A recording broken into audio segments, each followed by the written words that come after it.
All right, so, sorry, I'm adjusting a little bit.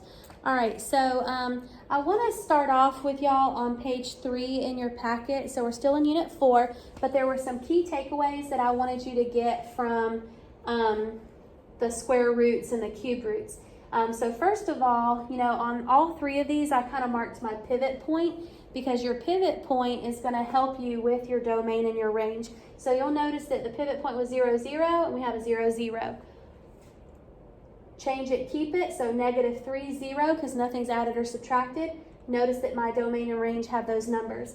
Change it, there's nothing in the or under the radical, so that's a 0. And then the minus 5 outside of the radical, so 0, negative 5. Change it, keep it, and you'll notice those numbers. So what you need to remember is that for the domain, when you're dealing with square root functions at least, it's going to be the opposite value of the number in radical to infinity.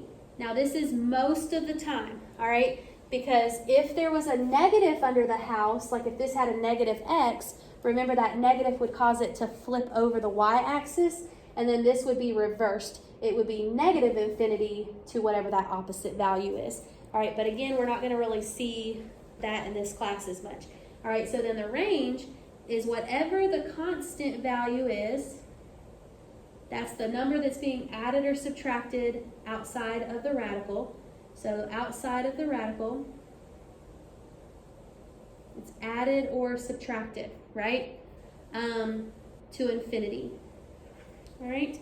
Now, if you have a negative square root, then that's going to cause your graph to reflect over the reflect over the x-axis. So my pivot point here is 0, 0, and these are the points that I use, but because it reflects over the x-axis, that changes my range. So instead of being 0 to infinity, it's negative infinity to 0.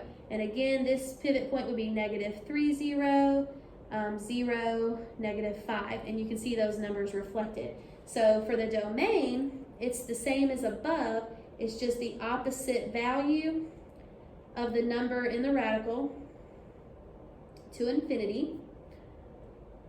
And then, but the range this time is going to be negative infinity to whatever that constant number is. And again, that's the number that is being added or subtracted at the end outside of the radical.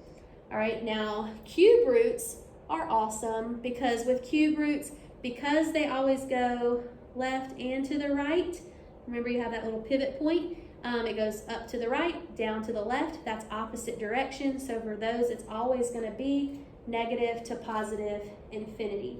All right. So now what you're going to end up doing is practicing the questions or the graphs on pages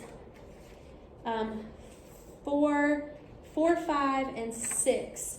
All right. And so pay attention though really carefully if they are square roots or cube roots, because that's going to impact what your graph looks like. All right, so 1, 2, 3, 4 are all square roots, and then 5, 6, 7, 8, 9 are all cube roots.